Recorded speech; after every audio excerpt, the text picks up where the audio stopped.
E hoje a gente vai falar sobre a comunicabilidade dos espíritos.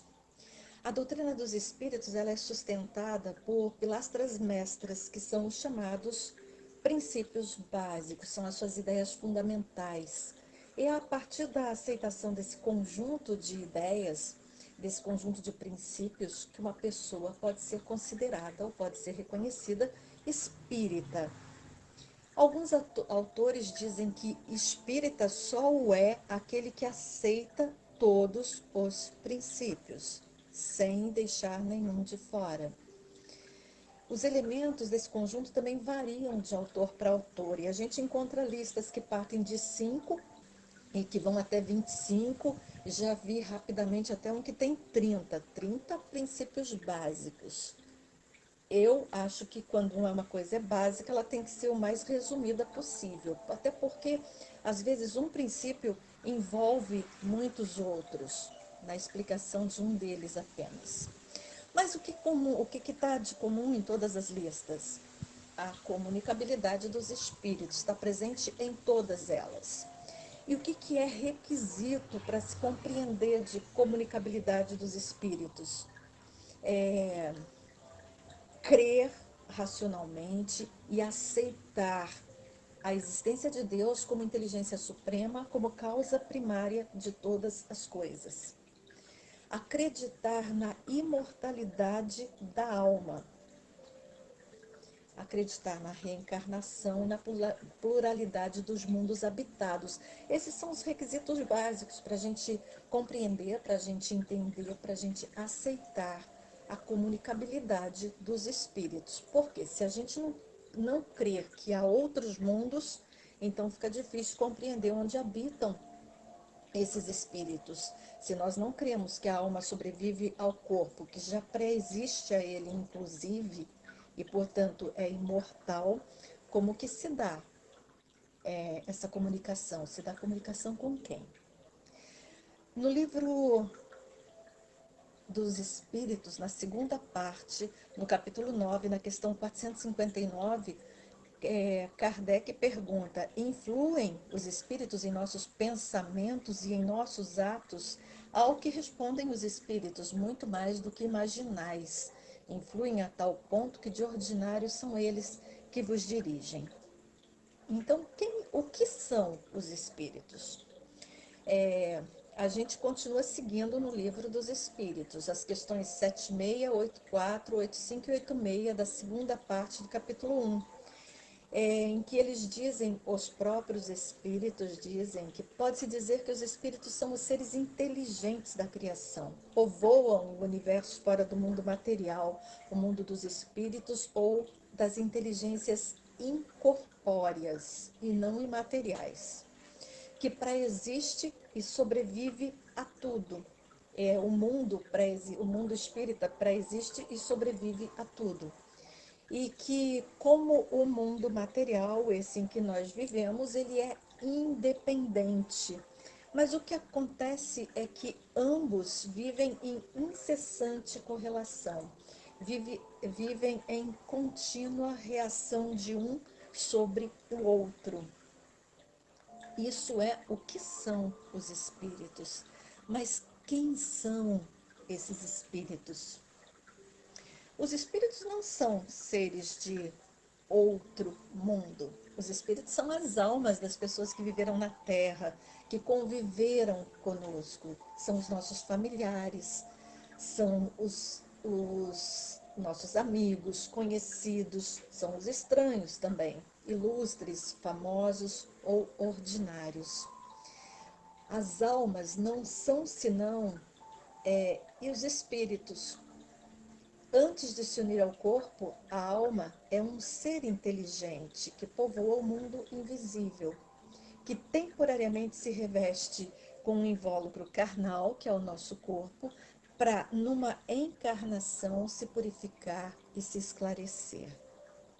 Também está no Livro dos Espíritos, questão 134, da segunda parte. Essas almas desencarnadas, elas voltam a ser espíritos, elas voltam a viver no mundo dos espíritos, de onde se apartaram só durante um tempo, conservando a sua individualidade através do perispírito, guardando a aparência normalmente da última encarnação, a menos que tenha condição suficiente para escolher a aparência que prefira a partir das encarnações que já viveu. Encontram-se numa dimensão diferente da nossa. Por isso, invisíveis aos nossos sentidos. É impossível que nós alcancemos esses irmãos com os sentidos básicos do nosso corpo carnal. Um dia, quando a gente compartilhar a mesma condição que ele, ou quer dizer, quando a gente perder esse invólucro carnal, certamente nós vamos nos encontrar. Os espíritos não são pessoas especiais, não são seres especiais, não são dotados de nenhum poder especial, não têm poder mágico, não são milagrosos. São pessoas como nós, sem a parte material. Eles são o que eram quando estavam vivos. Ninguém fica santo só porque perdeu o corpo de carne. Eles continuam sendo bons ou sendo maus, sérios ou brincalhões, trabalhadores ou ociosos, medíocres, cultos, verdadeiros, falsos. Por si só, morrer, desencarnar, não transforma ninguém moralmente, não dá nenhum acréscimo intelectual para o espírito, apenas devolve para a espiritualidade aqueles que aqui estiveram encarnados, porque somos apenas espíritos que temporariamente nos revestimos de um corpo material, como já se disse lá atrás, para nosso crescimento, para o nosso aprimoramento moral, espiritual. Ocupam os espíritos uma região determinada e circunscrita no espaço? E os espíritos respondem a Kardec que eles estão por toda parte. Eles povoam infinitamente os espaços infinitos. Tendes, inclusive, muitos deles, de contínuo a vosso lado, observando-os e sobre vós atuando sem o perceberdes. Essa é a questão 87, também da segunda parte do capítulo 1 do Livro dos Espíritos. Existem muito mais espíritos desencarnados do que encarnados, considerando que a Terra não é o único mundo habitado, mas um entre infinitos globos que oferecem acolhida para aqueles que reencarnam. Os espíritos não estão inativos, não estão desocupados. O plano espiritual é um mundo concreto para eles, da mesma forma que o nosso mundo material é concreto para nós. Lá eles têm ocupações, têm atividades, então não tem um lugar determinado para que o espírito permaneça. Geralmente eles estão junto de nós aqueles que se afinizam conosco, aqueles que se ligam a nós por algum laço de interesse, de amizade ou de ódio. Os nossos sentidos nem sempre percebem a presença dos espíritos, mas de uma maneira geral, porque a percepção desses espíritos, desses irmãos, não está nos sentidos físicos. Eles podem nos perceber, mas dependendo da condição em que se encontrem. Mas mais difícil é para que nós os percebamos. Eles agem sobre nós e nós agimos sobre eles, muito mais do que a gente pode imaginar, pela sintonia, pela afinidade, pelas ligações fluídicas que se estabelecem quando a gente pensa, quando a gente ora, ou até mesmo quando a gente conserva algum sentimento não muito nobre com relação a alguém que já partiu. Essa ação, ela é uma ação inconsciente para todos nós, porque se dá através do pensamento.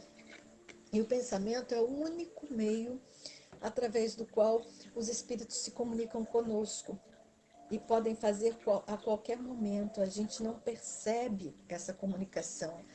Muitas vezes a gente tem dificuldade de saber quando uma ideia é nossa ou quando uma ideia vem de fora para nós. Às vezes a gente acaba acolhendo a ideia como se fosse nossa, acaba acolhendo o pensamento como se fosse nosso. Por quê? Porque nós não nos autoconhecemos, porque nós não examinamos os nossos pensamentos, nós não refletimos sobre nós e a nossa verdade para saber quando é que ela está sendo atravessada por terceiros.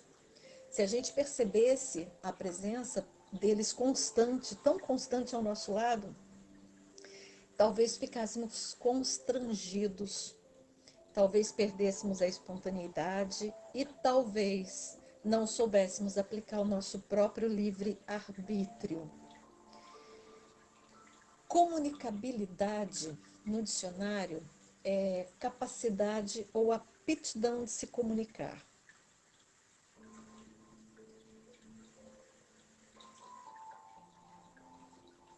Aí Kardec diz no Evangelho segundo o Espiritismo, no capítulo 28, no item 9, para conhecer as coisas do mundo invisível e descobrir a natureza ou da natureza material, Deus deu ao homem vista corpórea, sentidos e instrumentos especiais.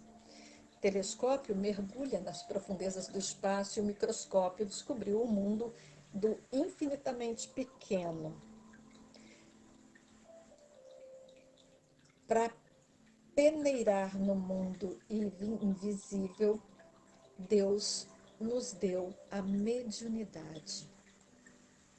A mediunidade, Emmanuel, no Consolador, diz que a mediunidade é aquela luz que seria derramada sobre toda a carne, prometida pelo Divino Mestre aos tempos do Consolador, atualmente em curso na Terra. Tem suas dificuldades a missão mediúnica ou a tarefa, o serviço mediúnico. Mas é uma oportunidade de progresso, é uma oportunidade de redenção concedida a Deus para todos nós. Né? Concedida a Deus para que, através do trabalho, aquele cidadão com a faculdade mediúnica mais ostensiva cresça, mas também traga junto consigo os demais irmãos. Não é para uma pessoa. A faculdade mediúnica não é um instrumento para uma pessoa, para um espírito, para uma alma. É para uma coletividade.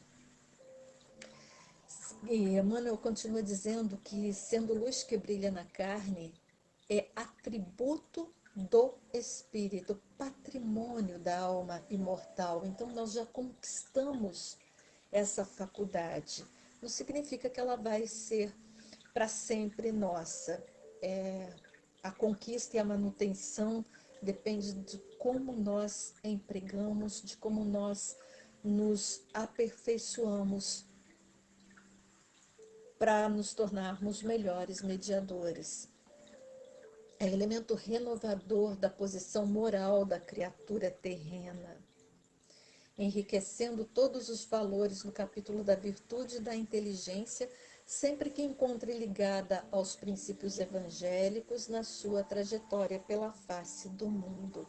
Embora não seja uma faculdade essencialmente religiosa, não esteja ligada a nenhuma religião, é com Jesus, é através da prática, dentro do Evangelho, nos princípios do Evangelho, que nós nos tornamos de fato a luz que brilha, que nós nos renovamos e renovamos a nossa posição moral e de toda criatura que nos cerca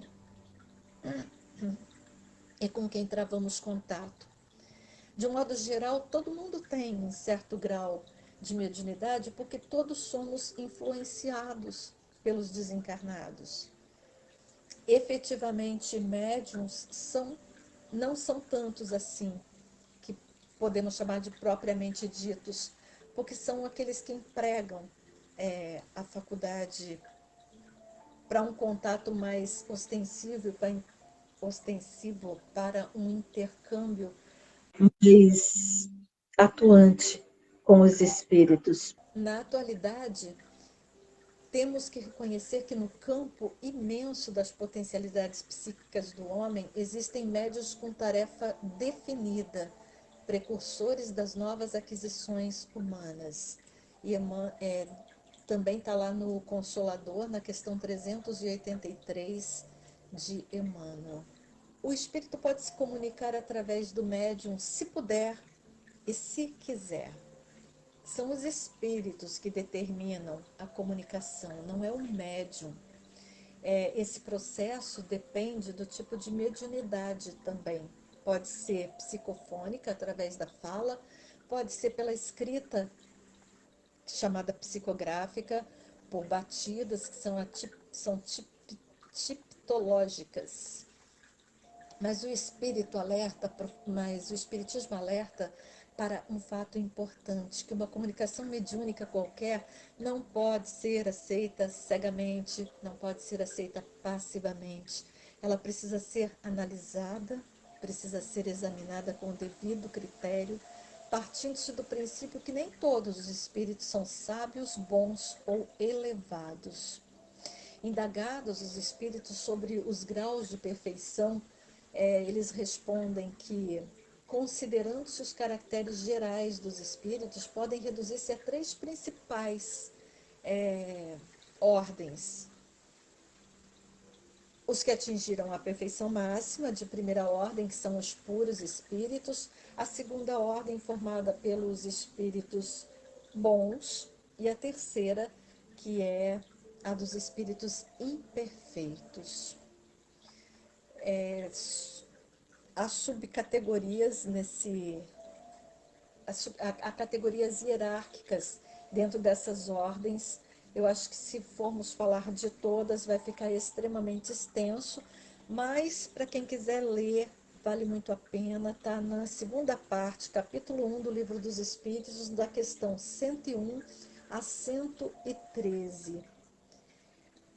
É necessário, por conta disso, por termos entre esses espíritos, especialmente os de terceira ordem, impuros, levianos, pseudo-sábios,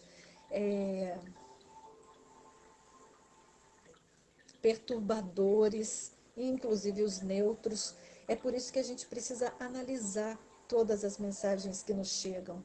Às vezes eles só querem se divertir, então precisamos estar atentos a tudo isso.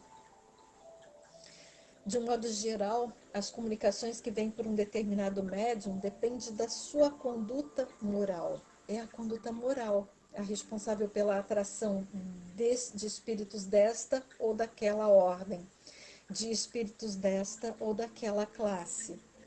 O bom caráter, os espíritos de bom caráter só procuram médiuns idôneos.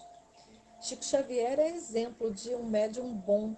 Ele valoriza a mediunidade pelas características pessoais de caráter, pelas características de bondade e porque sempre pautou a sua atividade mediúnica no Evangelho de Jesus. O livro dos médiuns alerta as pessoas muito crédulas contra as mistificações de espíritos e as fraudes mediúnicas ou os falsos médiuns, que tentam iludir o público menos avisado, quase sempre com êxito, em troca de pagamento ou de vantagens materiais. É importante duvidar de quem cobra serviço mediúnico. E às vezes a cobrança não é uma cobrança financeira, às vezes é uma troca, troca por alimento, troca por algum outro tipo de favor. Médium confiável não exerce mediunidade fora do centro espírita, porque aquele que atua sozinho, mesmo que bem intencionado, está sujeito a ser envolvido por espíritos mistificadores, que assulam a vaidade e a ambição, e pode com muita facilidade ser levado a cometer fraude. Importante, indispensável, que qualquer pessoa que tenha interesse em mensagens, em revelações, em serviços mediúnicos, outros, antes de ouvir uma comunicação ou aceitar uma comunicação como verídica, deve esclarecer-se a respeito do espiritismo para saber com quem está lidando. É importante estudar. Quem não tem conhecimento mais facilmente é enganado. Somos todos médiums. A palavra médium foi utilizada por Allan Kardec pela primeira vez para designar a pessoa que serve de intermediário para os espíritos se comunicarem. Na introdução na quarta parte da introdução do Livro dos Espíritos, diz assim: médium, meios ou intermediários entre espíritos e homens. As condições que dão esse poder resultam de causas ao mesmo tempo físicas e morais ainda imperfeitamente conhecidas.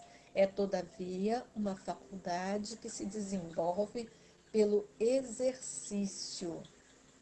É pelo exercício da atividade, não é pelo desenvolvimento forçado de uma faculdade que possa estar em germe, por exemplo, possa estar latente. Não, ele diz que se desenvolve pelo exercício dela que já se mostrou, já está presente. Mas, de certa forma, a Kardec afirma que todo aquele que sente num grau maior ou menor a influência dos espíritos é por esse fato médium, faculdade inerente ao homem, mas a faculdade é inerente ao espírito. Não constitui, portanto, um privilégio exclusivo. Não raras são as pessoas que possuem dela algum rudimento. Pode-se dizer, repetindo, que todos são mais ou menos médiuns. Questão 159 do Livro dos Médiuns. De um modo ou de outro, ainda que a gente não perceba, podemos pensar, podemos falar, podemos agir sobre a influência dos nossos irmãos desencarnados. Podemos captar pensamento, podemos ter sintomas da sua presença. A intuição é percepção imediata de uma realidade que chega até a gente através do pensamento. É um tipo de mediunidade que se manifesta em qualquer pessoa e pode acontecer a qualquer momento.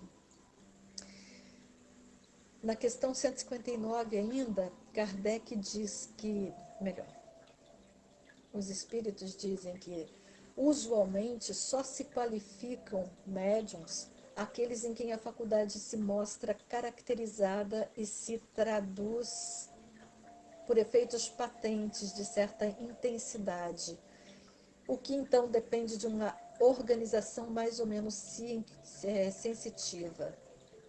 Os médiums têm uma aptidão especial para um determinado fenômeno. Resulta que existe também uma forma muito variada de expressões mediúnicas, aos de efeito físico, sensitivos, impressionáveis, audientes, visíveis, sonambúlicos, curadores, escreventes, psicógrafos. É muita característica, porque depende da peculiaridade de cada espírito. Alguns indivíduos têm predisposições naturais que os colocam em contato mais duradouro com os espíritos. Apresentam sintomas evidentes e permanentes da mediunidade, segundo Kardec. Podem ter uma tarefa específica como médiuns, e ele chama essas pessoas, dá um nome de mediunato a esses sensitivos chamados propriamente ditos médiuns. A mediunidade é coisa santa que deve ser praticada santa e religiosamente. Não é propriedade do espiritismo, não foi inventada pelo espiritismo. É uma faculdade humana, de tempos remotos, desde que o homem encarnou na Terra, existe essa troca, esse intercâmbio. manifestou-se em todas as épocas, manifestou-se em todos os lugares, manifestou-se e manifesta-se em todas as religiões, como acontece hoje. A Bíblia, outros livros antigos religiosos, são mananciais de fatos mediúnicos, antes chamados sobrenaturais, mas agora, desde o advento da doutrina dos espíritos, perfeitamente explicáveis.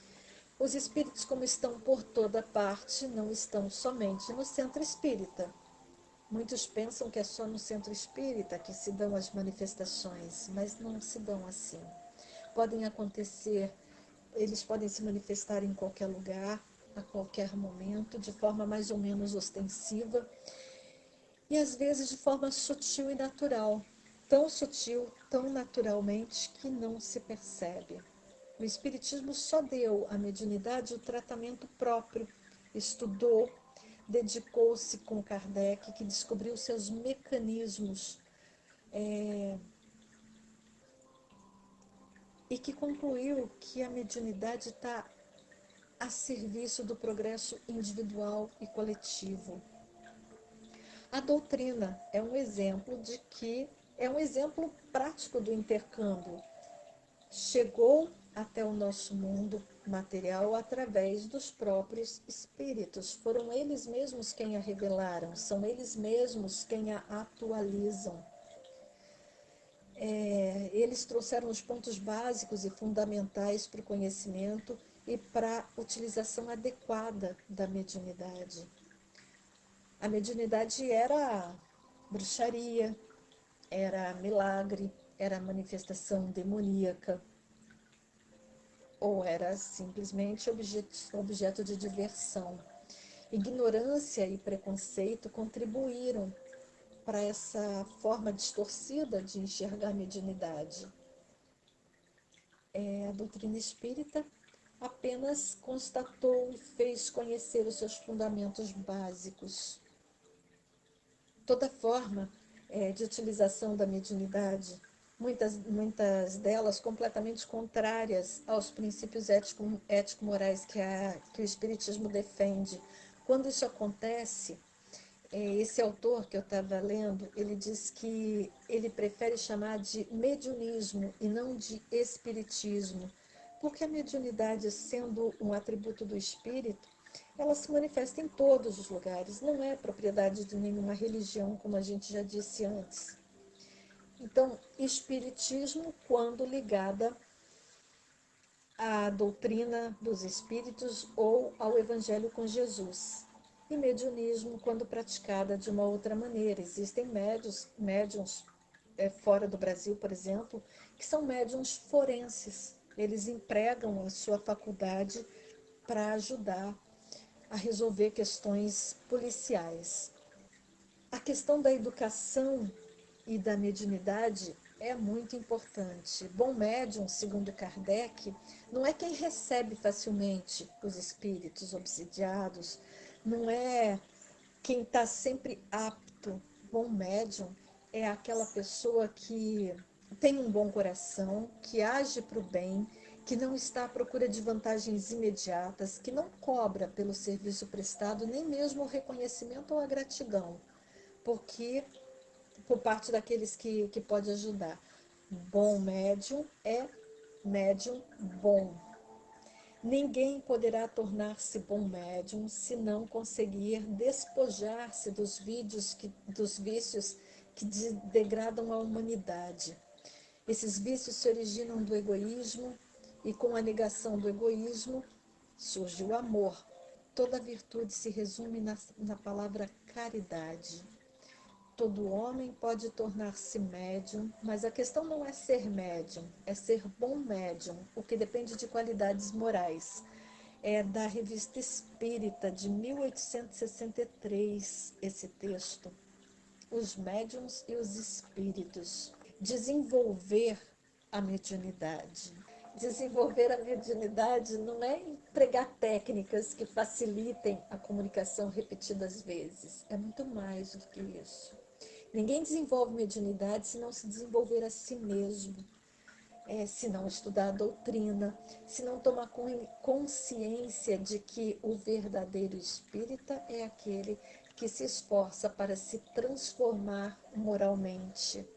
No centro, o médium aprende que a tarefa mediúnica é de extrema responsabilidade, que não se pode entregar a ela se não estiver disposto a dar de si o melhor com seriedade e devotamento. Aprende que, entre outras coisas, precisa desenvolver a capacidade de estar acima das críticas, dos melindres, da vaidade pessoal, porque tarefa mediúnica é missão que só os devotados ao bem saberão conduzir com sucesso. Emmanuel, no Consolador, diz sobre o desenvolvimento da mediunidade. Ninguém deverá forçar o desenvolvimento dessa ou daquela faculdade, porque nesse terreno toda a espontaneidade é necessária. Observando-se, contudo, a floração mediúnica espontânea nas expressões mais simples, deve-se aceitar o evento com as melhores disposições de trabalho e de boa vontade, seja essa possibilidade psíquica a mais humilde de todas. A mediunidade não deve ser fruto de precipitação nesse ou naquele setor da atividade doutrinária. Porquanto em tal assunto toda a espontaneidade é indispensável, considerando-se que as tarefas mediúnicas são dirigidas pelos mentores do plano espiritual. É a questão 384 do Consolador. Nós já falamos rapidamente sobre mediunidade e comércio, porque remuneração financeira no trato das questões da alma é comércio criminoso, do qual o médium deverá esperar no futuro resgates dolorosos. Mediunidade séria não pode e não deve se tornar profissão, porque se desacreditaria moralmente. É do Evangelho segundo o Espiritismo, capítulo 28, o item 9. Mediunidade e obsessão. A obsessão é sempre uma prova, nunca um acontecimento eventual. No seu exame, contudo, precisamos considerar os méritos da vítima e a dispensa da misericórdia divina a todos os que sofrem. Essa fala é de Emmanuel, também no livro Consolador. O obsidiado que entrega o corpo sem resistência moral às entidades ignorantes e perturbadas é como o artista que entregasse seu violino precioso a um malfeitor, o qual um dia poderá renunciar à posse do instrumento que não lhe pertence, deixando-o esfacelado sem que o legítimo, mas imprevidente dono possa utilizá-lo nas finalidades sagradas da vida. A obsessão precisa ser tratada. O que acontece é que, muitas vezes, se chega no centro espírita uma mediunidade perturbada, num processo de obsessão, e muitos centros acolhem o doente e o levam para o trabalho mediúnico, como se isso fosse resolver o problema, mas não. Isso pode criar problema. A obsessão precisa ser cuidada, precisa ser tratada, para que então a mediunidade possa se tornar ferramenta que alavanque moralmente, que edifique espiritualmente, não só aquele que é seu possuidor, mas também aqueles que estão ao seu redor. O que importa a gente saber disso aqui tudo no final? É que o médium tem obrigação de estudar muito, tem obrigação de observar intensamente e de trabalhar em todos os instantes pela sua própria iluminação. É desse modo que ele poderá habilitar-se para o desempenho da tarefa que lhe foi confiada, cooperando eficazmente com os espíritos sinceros e devotados ao bem e à verdade. Comunicabilidade dos espíritos nada mais é do que esse intercâmbio entre os desencarnados do plano imaterial, incorpóreo, e nós que ainda estamos e que ora vivenciamos a vida encarnada no mundo material. O que a gente tem em comum é o perispírito que transporta esse essa ideia, transporta essa comunicação. O perispírito, ele é parte integrante do espírito. E durante a união com o corpo, no nascimento, ou após a separação, na morte, o espírito jamais abandona o perispírito. E ele funciona como órgão de transmissor das sensações do espírito, esteja ele encarnado, esteja ele desencarnado. Quando encarnado, se a gente recebe de fora uma impressão, é o perispírito que transmite, é o corpo que recebe a impressão, é o perispírito que transmite e é o espírito, o ser sensível e inteligente que recebe a mensagem codificada já. Se ao contrário a sensação vem de dentro e se exterioriza, é da mesma maneira que acontece. O perispírito está sempre no meio, é o princípio das manifestações, é o perispírito.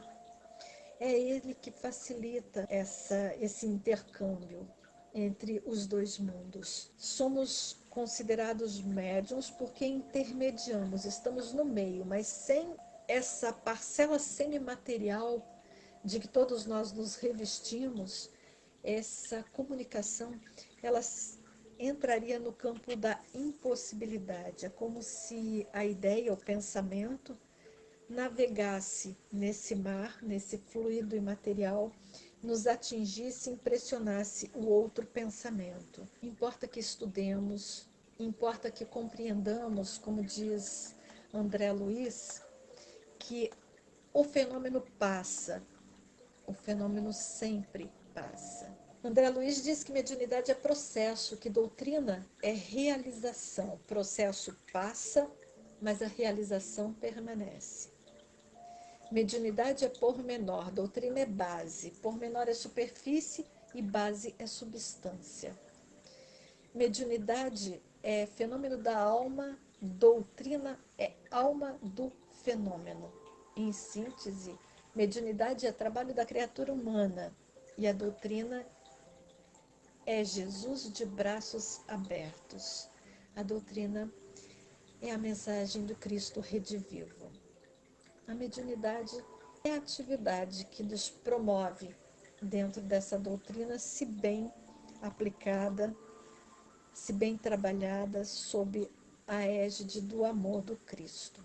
Eu espero mesmo que a questão da comunicabilidade tenha se esclarecido um pouco, que quem nunca entendeu possa ter entendido um pouco e ter se interessado em procurar saber mais sobre o assunto, procurar compreender melhor, para que não nos tornemos fantoches daqueles que se aproximam de nós apenas para se divertir. E nós somos profundamente agradecidas ao Divino Mestre pela bendita oportunidade de estudar, de compreender e assim nos colocarmos a serviço na divulgação das bases fundamentais da terceira revelação.